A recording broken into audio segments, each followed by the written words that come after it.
नमस्कार साथियों, स्वागत है आपका राजनीति विज्ञान की क्लास में। आज हम न्यायपालिका के ऊपर चर्चा करेंगे। देखिए, न्यायपालिका, कार्यपालिका, व्यवस्थापिका और न्यायपालिका। देखिए, न्यायपालिका किसी भी देश का शासन सुव्यवस्थित और अच्छी तरीके से चलने के लिए ये अति आवश्यक है कि वहाँ की न्याय व्यवस्था अच्छी होनी चाहिए। वहाँ की न्याय व्यवस्था अच्छी होनी चाहिए। नागरिकों को, व्यक्तियों को आसानी से न्याय उपलब्ध होना चाहिए, सुलभ होना चाहिए। उसके लिए ये अति आवश्यक है कि न्यायपालिका स्वतंत्र हो और निष्पक्ष हो। अब न्यायपालिका स्वतंत्र, किसी दबाव में न्याय ना करे, इसलिए इसे स्वतंत्र और किसी पक्ष को ज्यादा महत्व न देते हुए इसका निष्पक्ष होना भी अति आवश्यक है। तभी जाकर उस देश की शासन व्यवस्था अच्छी हो सकती है और सफल हो सकती है। अब देखिए, हम जब न्यायपालिका की बात करें, भारत के परिप्रेक्ष्य में बात करें, तो भारत के अंदर न्यायपालिका को स्वतंत्र और निष्पक्ष रखा गया है, जिससे कि ये किसी भी एक दबाव में ना आए, लोगों के ऊपर सस्ता, सुलभ, आसान न्याय उपलब्ध करा सके लोगों को, और किसी राजनेता या किसी भी अन्य कोई भी स्थिति में किसी भी तरह से न्यायपालिका विवश ना हो। ठीक है ना। तो आज हम किसी न्यायपालिका को पढ़ लेते हैं। देखिए, न्यायपालिका भारत के अंदर जो सर्वोच्च न्यायालय है, भारत के अंदर जो सर्वोच्च न्यायालय है, उस न्यायालय के बारे में हम थोड़ा डिस्कस कर लेते हैं कि भाई न्यायाधीशों की नियुक्ति कैसे होती है। भारत के सुप्रीम कोर्ट के अंदर या उच्चतम न्यायालय में न्यायाधीशों की नियुक्ति कैसे होती है। देखिए, मैं आपको कुछ मुख्य बातें यहाँ बताना चाहता हूँ कि देखो, न्यायाधीश की नियुक्ति के लिए ये पावर, ये अधिकार राष्ट्रपति के पास होता है कि राष्ट्रपति सर्वोच्च न्यायालय और उच्च न्यायालय के न्यायाधीशों की नियुक्ति करता है, उन्हें अपने पद पर वह नियुक्त करता है। और इसके लिए वह मुख्य न्यायाधीश और कुछ वरिष्ठतम न्यायाधीशों की सलाह भी लेता है और ले सकता है। तो हम कह सकते हैं कि इसके अंदर जैसे जैसे मंत्री परिषद का भी थोड़ा बहुत योगदान या मंत्री परिषद का योगदान भी होता है। अब इसके अंदर जैसे कि पूर्व में एक प्रथा थी, कॉलेजियम प्रणाली। उसके अंदर ये होता था, कॉलेजियम प्रणाली के अंदर, कि मुख्य न्यायाधीश के साथ कुछ अन्य वरिष्ठतम न्यायाधीश, वरिष्ठतम सीनियर न्यायाधीश जो अनुभवी है, उन्हें भी इस कॉलेजियम प्रणाली में रखा गया था, जिसके लिए वह अन्य न्यायाधीशों की नियुक्ति में अपना अपना सहयोग करते थे, राष्ट्रपति को सुझाव या सलाह समय समय पर देते थे। अब देखिए, फिर समयांतराल जैसे जैसे गुजरा तो संविधान में कुछ संशोधन हुए, जिसके बाद इन कॉलेजियम प्रणाली में भी बदलाव हुआ। ठीक। अब देखिए, योग्यता की बात करें, न्यायाधीशों की योग्यता की बात करें, सर्वोच्च न्यायालय की योग्यता, कि भाई सबसे पहले तो ये सबसे इम्पोर्टेंट है, जरूरी है कि वह न्यायाधीश जो व्यक्ति नियुक्त होने जा रहा है वह भारत का नागरिक होना जरूरी है। ठीक है। उसके बाद वह किसी भी उच्च न्यायालय, एक या दो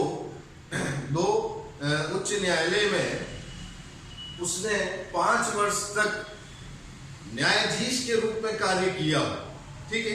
और उसके बाद इसके बाद ये भी हो सकता है कि उसे कम से कम इसी तरह से हाई कोर्ट में, उच्च न्यायालय में या सुप्रीम कोर्ट में 10 वर्ष का लगातार वकालत का अनुभव भी हो, यानी वकील के पद पर रहा हो और वकालत की हो, उसने अच्छा अनुभव हो जाए जिससे उसे।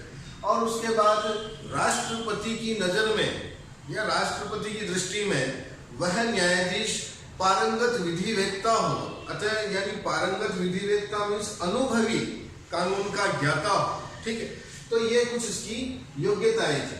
अब देखिए, न्यायाधीशों को पद से कैसे हटाया जाता है। इनके पद से हटाने के लिए ये कोई आसान प्रक्रिया नहीं होती कि भाई सर्वोच्च न्यायालय और हाई कोर्ट, उच्च न्यायालय के न्यायाधीशों को उनके पद से हटाने के लिए उनके ऊपर असमर्थता या सिद्ध कदाचार साबित हो जाए। कदाचार में संविधान का उल्लंघन करना या कोई ऐसा आरोप उसके ऊपर साबित हो जाए जिसकी वजह से संसद एक प्रस्ताव लाती है और उस प्रस्ताव द्वारा जब उसके ऊपर वोटिंग होती है तो बहुमत द्वारा इस निर्णय पर पहुंचा जाता है कि किसी न्यायाधीश को उसके पद से हटाया जा सकता है। ठीक है, तो इस तरह से उसे पद से हटा सकते हैं। अब देखिए, हम बात करते हैं भारत के अंदर न्यायपालिका की संरचना कैसी। देखिए, भारत के अंदर न्यायपालिका की संरचना नीचे से ऊपर तक, जैसे कि पिरामिड की तरह न्यायपालिका की संरचना। मैंने आपके लिए एक डायग्राम बनाया है जिसके अंदर सबसे ऊपर केंद्र में जो है वो है सुप्रीम कोर्ट, यानी सर्वोच्च न्यायालय सबसे ऊपर है। उसके बाद हाई कोर्ट, उच्च न्यायालय, जिला न्यायालय और अधीनस्थ न्यायालय। देखिए, इन सब के अलग अलग क्षेत्राधिकार होते हैं और इन क्षेत्राधिकार में जो सबसे ज्यादा पावरफुल है, सबसे ज्यादा जिसका क्षेत्राधिकार है, वो है सुप्रीम कोर्ट या सर्वोच्च न्यायालय। अब देखिए, इसमें ऐसा होता है, इस पिरामिड को यदि मैं थोड़ा एक्सटेंड करूं कि अधीनस्थ न्यायालयों का क्षेत्राधिकार या इनका जो दायरा होता है, इनके जो मुकदमे होते हैं, उनके लिए अलग एक रूपरेखा होती है, क्राइटेरिया होती है, कुछ अलग इनके नियम होते हैं। और अधीनस्थ न्यायालय से ऊपर जिला न्यायालय होते हैं। जिन विवादों की सुनवाई अधीनस्थ न्यायालय में हुई है और अपील करता यदि चाहे वो संतुष्ट ना हो और तो वह इससे ऊपर जिला न्यायालय में इस विवाद को ले जा सकता है और उसके अंदर मुकदमे लड़ सकता है। यदि जिला न्यायालय में भी ऐसा अगर उसके साथ अच्छे न्याय ना हुआ हो तो वह इससे ऊपर भी विवाद की स्थिति में इससे ऊपर भी अपील हाई कोर्ट में या उच्च न्यायालय में कर सकता है। और यदि हाई कोर्ट से भी वो अगर संतुष्ट ना हो, उसके भी न्याय से संतुष्ट ना हो, तो उसे ये अपील करने का अधिकार सुप्रीम कोर्ट में। और फिर सुप्रीम कोर्ट में जाने के बाद जो सुप्रीम कोर्ट का निर्णय होता है वो सर्वमान्य होता है, सभी को मानना होता है। ठीक है, तो ऐसा हमारे संविधान में ऐसा वर्णन कर रखा है, ऐसा उल्लेख कर रखा है। ठीक है, तो ये इसका कुछ क्षेत्राधिकार मैंने बात की। अब देखिए, कुछ अन्य क्षेत्राधिकारों की बात करें। मौलिक क्षेत्राधिकार। देखिए, मौलिक क्षेत्राधिकार, सर्वोच्च न्यायालय के मौलिक क्षेत्राधिकार के बारे में बात करते हैं। देखिए, सर्वोच्च न्यायालय के पास कुछ ऐसे बिंदु होते हैं जिसके ऊपर निर्णय करने का अधिकार या केवल जो शक्ति प्राप्त होती है वो सिर्फ और सिर्फ सर्वोच्च न्यायालय के पास होती है, अन्य किसी न्यायालय के पास नहीं होती। जैसे कि संघीय जो मामले होते हैं, संघीय संबंधों से जुड़े जो मामले होते हैं, मुकदमे होते हैं, उनकी सुनवाई सर्वोच्च न्यायालय में ही होती है और किसी अन्य अधीनस्थ या निचले न्यायालय में नहीं होती। जो और केंद्र और राज्यों के जो विवाद होते हैं या दो राज्यों के जो विवाद होते हैं, आपस में राज्यों के कुछ विवाद होते हैं या केंद्र या राज्य में कुछ विवाद होता है, तो इसकी सुनवाई भी सर्वोच्च न्यायालय में होती है, अन्य किसी हाईकोर्ट या उच्च न्यायालय में नहीं होती। अब देखिए, रीट का क्षेत्राधिकार सर्वोच्च न्यायालय के पास भी है और उच्च न्यायालय के पास भी है। देखिए, रीट कब लगाते हैं न्यायालय कि जब किसी नागरिक या व्यक्ति के मूल अधिकारों का उल्लंघन होता है। जब किसी नागरिक या व्यक्ति के मूल अधिकारों का हनन होता है, उल्लंघन होता है, तब उस नागरिक को पूर्ण अधिकार प्राप्त है उन अधिकारों के ऊपर अपील करने का, जिसकी सुनवाई या तो उच्च न्यायालय करता है या सर्वोच्च न्यायालय करता है। ये उस नागरिक के ऊपर डिपेंड है कि वो अपने इस मुकदमे को कहाँ रखता है, किस न्यायालय के समक्ष रखता है। अब देखिए, इसके अंदर जैसे कि रीट के अंदर इनको सर्वोच्च न्यायालय जैसे अनुच्छेद 32 के अंतर्गत, जिसमें एक मौलिक अधिकारों के संबंधित संवैधानिक उपचारों का अधिकार दिया गया है, उसके अंतर्गत ये रीट आती है, जिसके अंदर बंदी प्रत्यक्षीकरण, उत्प्रेषण, परमादेश, इस तरह की रीट होती है, जिसके अंदर अलग अलग कुछ इनके नियम होते हैं। ठीक, अब देखिए, अपीलीय क्षेत्राधिकार की बात करें। अपीलीय क्षेत्राधिकार, जैसे कोई मुकदमा ऐसा है जिसके अंदर उच्च न्यायालय ने न्याय कर दिया है और व्यक्ति अगर संतुष्ट नहीं है तो वो अपने इस उच्च न्यायालय से ऊपर के न्यायालय सर्वोच्च न्यायालय में इस अपील को रख सकता है, इस मुकदमे को ले जा सकता है। और न्यायालय अपने विवेक से ये निर्णय लेता है कि उस न्याय के ऊपर या उस मुकदमे के ऊपर वह पुनर्विचार करेगा और यदि उसे उचित लगेगा तो वो उस मुकदमे को की सुनवाई वापस शुरू करवा सकता है, कर सकता है, और किसी भी तरह के अन्य विवाद की स्थिति में जो भी निर्णय सर्वोच्च न्यायालय का होता है वो सर्वमान्य होता है। ठीक है, अब देखिए सलाह संबंधी क्षेत्राधिकार की बात करें कि सर्वोच्च न्यायालय के पास सलाह देने की भी शक्ति है। अब सर्वोच्च न्यायालय किसे सलाह दे सकता है? सर्वोच्च न्यायालय राष्ट्रपति को सलाह देता है जब राष्ट्रपति उससे सलाह मांगता है। ठीक है ना, सर्वोच्च न्यायालय राष्ट्रपति को सलाह देता है और तब देता है जब सर्वोच्च न्यायालय से राष्ट्रपति सलाह मांगता है। लेकिन यहाँ एक कंडीशन है कि उस सलाह को देने के लिए सर्वोच्च न्यायालय बाध्य नहीं है कि भाई मेरे को आपने सलाह मांगी तो मैं आपको दूंगा ही दूंगा, ऐसा सर्वोच्च न्यायालय इस मैटर में बाध्य नहीं है। और ना ही राष्ट्रपति बाध्य है कि सर्वोच्च न्यायालय ने जो मुझे सलाह दी वो मुझे माननी ही माननी है, अतः वो भी बाध्य नहीं। वो उसके ऊपर, उसके विवेक के ऊपर ये निर्धारित होता है कि वो उस सलाह को माने या ना माने। ठीक है, उसके बाद संसद भी किसी संवैधानिक मुद्दे होते हैं या संविधान से संबंधित कुछ मुद्दे होते हैं, राष्ट्रपति भी संविधान से संबंधित मुद्दे होते हैं जिसके ऊपर उसे कानून की जानकारी होना आवश्यक है। तो इन बिंदुओं पर सलाह ये सर्वोच्च न्यायालय देता है। अब देखिए इस सलाह का क्या औचित्य है, सलाह देना कि इसका क्या औचित्य है? सबसे पहले तो संविधान की जो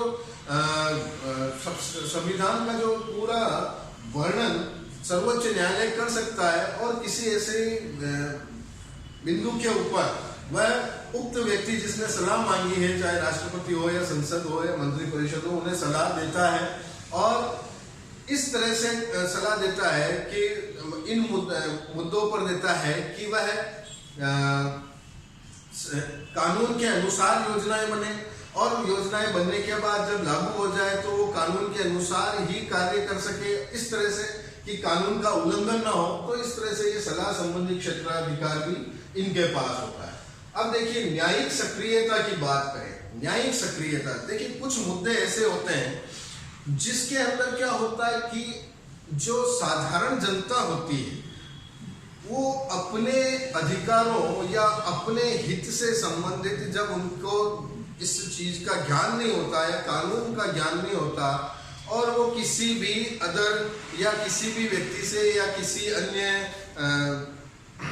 व्यवस्था से जब वो हस्तक्षेप के शिकार हो जाते हैं, तब यहाँ सर्वोच्च न्यायालय जनहित याचिका दायर करता है जिसके अंदर जनता के हित की बात की जाती है, उनके कल्याण की बात की जाती है। अब ये जनहित याचिका सर्वोच्च न्यायालय या न्यायालय किसी व्यक्ति के द्वारा भी स्वीकार करता है। कोई व्यक्ति अगर जागरूक है और वो सर्वोच्च न्यायालय को या न्यायालय को इस बात से सूचित करता है कि इस तरह की व्यवस्था के अंदर कुछ गड़बड़ी है, इसमें ऐसा सुधार होना चाहिए, तो यहाँ सर्वोच्च न्यायालय अपने विवेक से जनहित याचिकाएं के ऊपर गौर करता है और उनकी सुनवाई करता है, जिससे आम जन के अंदर एक अच्छा संदेश जाता है, न्यायालय के प्रति विश्वास बढ़ता है, आस्था बढ़ती है।